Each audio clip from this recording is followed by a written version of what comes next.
అట్లా వదిలేసుకొని ఏం తెలియని లెక్క నప్పతట్ల ముఖం వేసుకొని చూస్తాడు. వేసుకున్నప్పటి నుంచి కష్టాలే నాకు.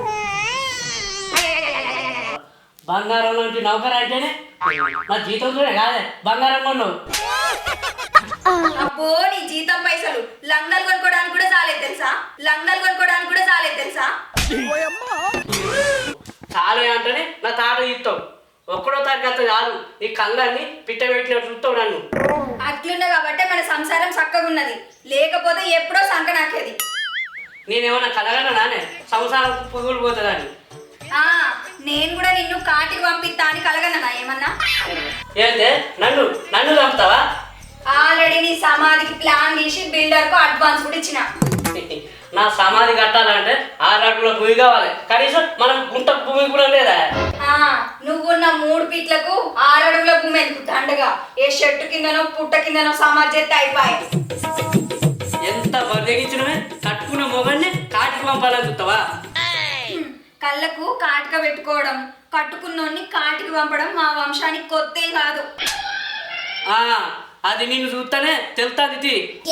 కొట్టి పాడకావు, నా మాటకే ఎదురు సమాధానం చెప్తాను ఇంద్రా. నేను ఎదురు సమాధానం చెప్తానా? అదే వేరేటోడు అయితే నెత్తి పట్టి గిబా గిబా గుద్దుతాడు. వానికంత ఛాన్స్ గాని ప్రతి నెల జీతం తీసుకొచ్చి ఇచ్చినట్టు ఇప్పుడు కూడా ఇవ్వాలి.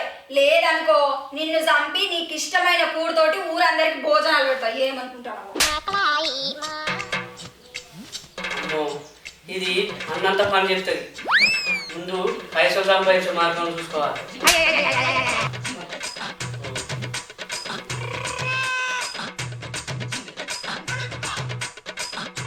నా పెళ్ళం ముందు ఇద్దరు పోవద్దంటే ఎట్లయినా పైసలు సంపాదించుకోవాలి.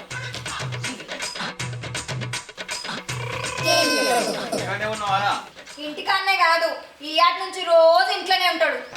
ప్రశ్నలు నీకు అడిగితే జవాబులు మరదల దగ్గరికి వస్తున్నాయింద్రా. ఇప్పుడు జవాబులే వస్తున్నాయి. నువ్వు పోయినాక రీసౌండ్లు వస్తాయి, నువ్వు పోయినాక రీసౌండ్లు వస్తాయి. మా తమ్ముడు గట్టోడే, ఏ సౌండ్ అయినా తట్టుకుంటాడు. ఇంతకు నీ జాబ్ ఎట్లా పోయిందిరా? ఆడెవడు వచ్చి ఆటోగ్రాఫ్ అడిగిండే ఇచ్చిన. నువ్వు పెద్ద ఫేమస్ ఫిగర్ అని ఆడ ఆటోగ్రాఫ్ అడగంగానే ఎడ్డి ముఖం వేసుకొని పెట్టినావు. ఆడు ఫోర్జరీ వేసుకొని నీ అకౌంట్లో పైసా 10 లక్షలు తొప్పిండు. అయినా నీ అకౌంట్లో గన్ని పైసలు ఎక్కడిదా? ఆ పైసలు ఈ షిప్పమ్మని కాదు, అలా బాస్ కు ఇన్కమ్ ట్యాక్స్ ప్రాబ్లం అవుతుందని ఈయన అకౌంట్లో వారైతే అయ్యవడో కొట్టేసి. నాకు మొత్తం అర్థమైంది. దాంతో ఈ జాబ్ పీకేసిరు. నేను చెప్పిందే మళ్ళా మళ్ళా చెప్పి నాకు గుర్తు చేయకు. అది విన్నప్పుడల్లా ఇన్ని చంపబుద్ధి అవుతాను. సరే తమ్ముడు, మరదలు మంచి ఫ్లోలో ఉన్నది. నేను మళ్ళీ కలుస్తా. ఓకే? ఇగో నీకు మళ్ళా చెప్తానా, నెల నెలకు పైసలు తేలేదనుకో వైకుంఠ ధామం ఉంటావు, వైకుంఠ ధామం ఉంటావు.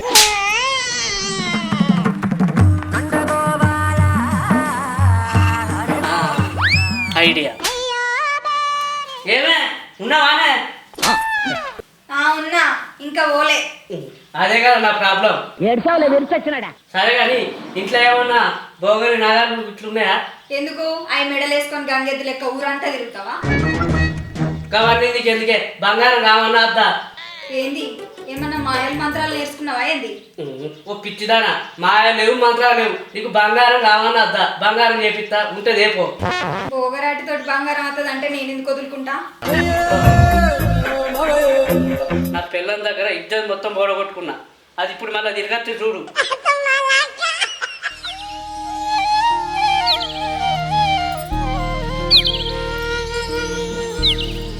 ఇది పొట్రమేషిలేనా?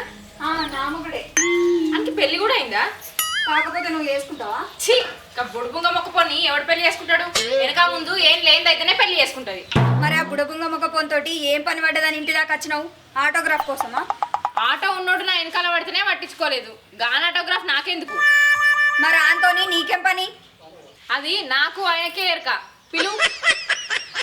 ఒరే పొట్టోడా, ఎవతో నిన్ను కలవడానికి వచ్చింది, బయటికి రా.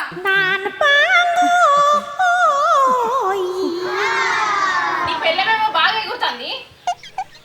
దాని మాటలు ఏం పట్టించుకోకు, అది గట్టిన ఊరుతుంది. అది ఎగురుట్లా స్టేట్ ఫస్ట్ ర్యాంకు. నేను తొక్కడంలో ఫస్ట్ ర్యాంక్లే. దాని గట్టిన కొట్టొచ్చినట్టు కనబడుతుంది కానీ నాతోనే పని. నీ దగ్గర 11వ శతాబ్దంలో వాడిన నగ ఒకటి ఉన్నదట కదా? ఒకటే కర్మ బొచ్చడు ఉన్నాయి. అందులో నాకు ఒకటి కావాలి. తెత్తాగు. ఈ పొట్టోడు ఆ పొట్టిదాన్ని ఎట్లా భరిస్తుండో ఏమో. ఆ నగ ఇదే.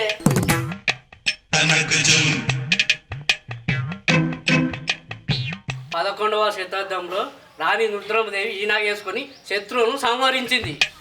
నిజమా? నేనెందుకు అవ్వదని చెప్తా.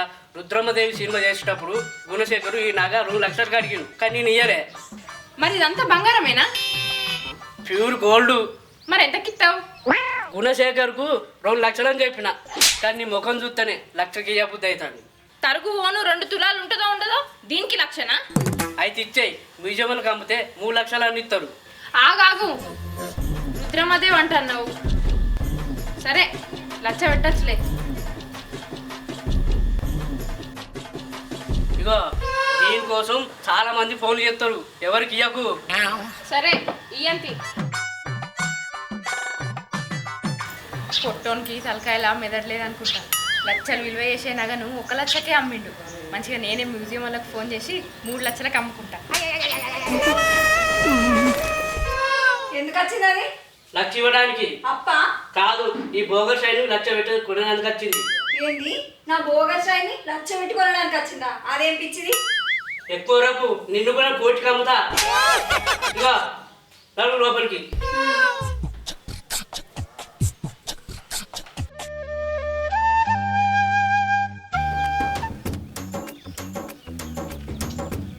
నా పెండ్లానికి ఊహించిన బహుమతి ఇస్తా, దాన్ని నా దిక్కు దింపుకుంటా, దాని అవ్వకు దూరం చేస్తా. అన్న పొట్టి రమేష్ గాని ఇల్లు ఎక్కడనే. అరే నిన్నెవరు రా ఊరగా ఇచ్చింది? నన్ను ఎవరు రానిస్తారు, నేనే వచ్చిన. అరే కొంచెం దూరంగా ఉండరా, అయినా వాంతో నీకేం పనిరా? రమేషో రమేష, నువ్వు మొన్న పొద్దుకి జరిగింది మర్చిపోయినవారా రమేషో? ఓ రమేష ఓ రమేష, నువ్వు నిన్న పొద్దుకి జరిగింది మర్చిపోయినవారా రమేషో? అరే పాటాపురా, నేను చూసేమో తేడా కొడుతుందిరా నాకు. తేడా కొట్టుడు ఏందన్నా, నేను ఇట్లనే ఉంటా గానీ ముందుగా ఆ నీళ్ళెన్నో చెప్పు. అరే ఇట్లా పోతే ఏడో పక్క ఇల్లు ఉంటుంది, కానీ ఇంకోసారి నాకు కనబడకరా. సరే మంచిది. ఈడే ఉన్నాడట మోగోడికి చెదలు పట్ట. రమేష్ గాని పెళ్ళాం ఇంకో మొగుని వెతకాల్సిందే. రమేషు ఓ రమేషు, అగో మళ్ళీ ఎవడ వచ్చిందే బుగ్గగడ అవడానికి. నేను వాడిని పోలిస్తా. తొందర ఏం లేదు, మెల్లనే పోలి. సరే మనకి ఏం కావాలో అప్పుడు నేను ఇస్తా, తీసుకొచ్చి ఇచ్చేయి. నా పొట్టి మొగనికి పుట్టాడు బుద్ధులు. అగ్గు నువ్వేనా రమేష్ అంటే? నేనే రమేషుడు. నేను ఏదో అనుకున్నా కానీ నువ్వు గట్ల గట్లనే ఉన్నావు కదా. గట్ల గట్ల ఏందిరా? నువ్వు గట్ల గట్ల అంటే గట్ల గట్లనే. అరే అసలు నీకేం కావాలరా? అవును కానీ వెనకటిది నీ దగ్గర నగనట్టు ఉందట కదా. అవును ఉన్నది. ఇప్పుడు ఏంది? ద్వాపర యుగంలో శ్రీకృష్ణుడు సత్యభామ ప్రేమను గెలిచడానికి ఇచ్చిన శివలకమ్మలు ఉన్నాయా? ఒక ద్రాపద యుగం ఏంది? త్రేతాయుగంలో రాముడు సీతమ్మ వారు వాడిన నగలు కూడా ఉన్నాయి.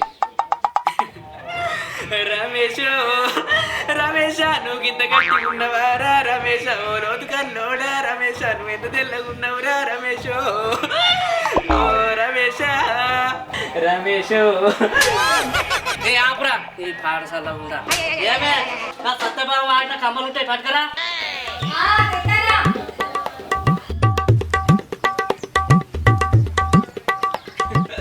ఇవేనా ద్వాపర యుగంలో సత్యభామ పెట్టుకున్న కమ్మలు? మంచిగా ఉన్నాయి. అవును ఇయ్యే. A to Z బజార్ పోయి కొనుకొచ్చి ఇచ్చిండు. A to Z బజార్ పోయి కొనుకొచ్చి ఇచ్చిండు. A to Z బజారా?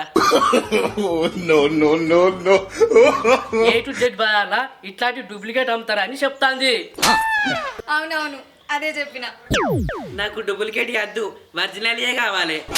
అరే అది ఒరిజినలేరా? చూస్తే తెలుస్తుంది కానీ ఎంతకి ఇస్తావు? 2 లక్షలు. 2 లక్షలా? తక్కువ తీయరాదు. అరే రాజమౌళి ఫోన్ చేసి మహాభారత సినిమా ఇస్తా అని ఈ కమ్మ 4 లక్షలు అడిగారు, నేను ఇయ్యలే. ఏం పుట్టింది మరి? ఇత్త అయిపోవు కదా మంచిగా. రాజమౌళి సారు నీ అంత బకరా కాదు కదా, ఎట్టిత్తం? ఏంది బక్రనా? అరే అవి ఆయనకి ఇస్తే నీకు ఉండవు కదరా, అందుకే ఇయ్యలే. రాజమౌళి ఫోన్ చేసిండంటే ఇవి మంచి కమ్మలు అన్నట్టే. ఇగో మంచిగా లెక్క పెట్టుకో. లెక్క పెట్టుకుంటాం కానీ నువ్వు పో. సరే ఎవడీడు నీకంటే దరిద్రంగా ఉన్నాడు. నీకు వరుస కన్ను అవుతాడే. పో లోపలికి పోయిగో. ఈడో పిచ్చోడు రాజమౌళికి నేను ఫోన్ చేసి 4 లక్షలకు అమ్ముకొని ఇసోటి నేను 2 లక్షలకే చేయించుకుంటా మంచిగా.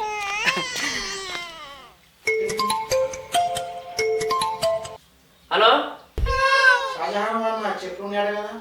ఉన్నాయి, వాటి ధర 50,000. ₹1 కూడా తగ్గించులేదు.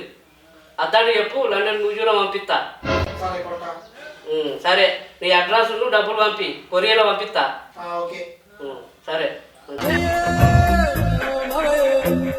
బోగరి నగలకు పాత సామాన్లకు గింత డిమాండ్ ఉన్నదని తెలిస్తే ఆదివారం చెత్త పడేసేదాన్నే కాదు. మరి ఏమనుకున్నావు నేను అంటే, నేను తలుచుకుంటే చంద్రుడు అమ్ముతా. చంద్రున్నే కర్మ, ఛాన్స్ వస్తే నవగ్రహాలను కూడా అమ్ముతావు. వాటితో పాటు మీ అబ్బాయిని కూడా అమ్ముతా. లోపడినాడు.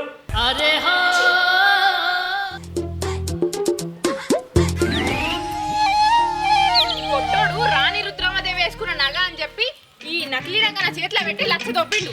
ఆడైతే దొరకని దొక్కి నాడిస్తా.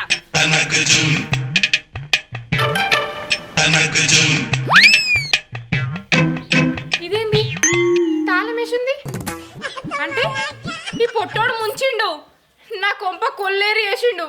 1,00,000 పెట్టి ఈ బోగ నగ ఉన్నట్టు అయింది. బంగారం అన్న మిచ్చికి అట్టి కమ్మలు ఇచ్చిండు. పోయి చూసే వరకు నాకు తెలిసింది నీ పొట్టి దినాలు గాను. మూతి నాకుల్ల బాడుకోవు, మురిగిపోయిన బాడుకోవు, ఎరక తిన్న బాడుకోవు, ఎండిపోయిన బాడుకోవు. ఇన్ని మొద్దు ముఖంగా అలా ఇన్ని ఎత్తుకపో, నిన్ను కట్టుకపోను. ఇటువంటి కమ్మలేనా నాకు ఇచ్చేది. ఈడేంది ఇటే ఎత్తాడు అంటే వీణ్ణి కూడా బొంకిచ్చి బోర్లేసిండా ఈ పొట్టోడు గట్టోడే. ఆగో నువ్వెంది ఇక్కడ? ఆ డైలాగు నాది, నువ్వెంది ఇక్కడికి వచ్చినావు? ఈ పొట్టోడు ద్వాపర యుగంలో సత్యభామ పెట్టుకున్న కమ్మలని నన్ను 2 లక్షలకు ముంచిండే. ఈయన దగ్గర నువ్వు కూడా మోసపోయినవారా? నేనే మోసపోయినా అంటే నువ్వు కూడా మోసపోయినావా? మోసపోయినరా? ఈ పొట్టోడు రుద్రమదేవి పెట్టుకున్న నగ అని చెప్పి 1,00,000కు ముంచిండు. పొట్టోడా మమ్మల్ని ఎంత పని చేసినవురా పొట్టోడు. ఓ పొట్టోడా నన్ను కాక నిన్ను కూడా ముంచినవారా పొట్టోడు. ఓ పొట్టోడా నువ్వు దాపరిగా అన్నావు పొట్టోడా. నువ్వు ఆనాటి కాలము కమ్మలు అన్నావు కాదు పొట్టోడు. ఓ పొట్టోడా ఈయన పొట్టి తినాలి కానీ పొట్టి పొందబెట్ట మంచి కమ్మలు అని అంటే నేను ఆనాటి కాలం ఎట గట్టిగా ఉంటే అంటే నేను పైస ఊడేసుకొని నేను కొంటా. నీకు వచ్చిన ఈయన మొద్దు తినాలి గాను ఈయన తలపండు వాళ్ళుగా ఇడికి ఇంత పని చేస్తలేడు అనుకోలేదా నేను. పొట్టోడా నేనంటే ఈ చైన్ మెడల్ వేసుకుందామని అనుకున్నా. మరి నువ్వు ఆ కమ్మలు ఎందుకు అనుకున్నావురా? చెవులు కుట్టించి చెవులకు వేసుకుందామనా? కాదే, నా పెండ్లానికి ఇద్దామని 4 తులాల బంగారం అమ్మి కొన్నా. ఎంత గట్టి మొగోనివిరా, బంగారం అమ్మి గీ బోగర్ కమ్మలు కొన్నావా?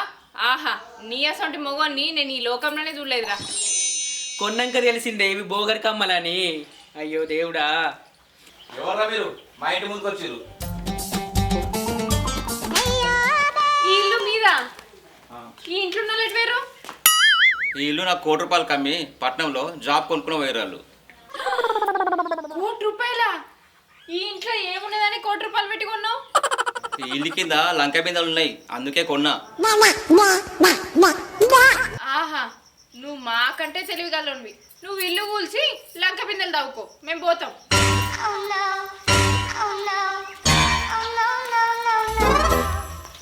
ఇల్లు ఎంపించోడ్రా.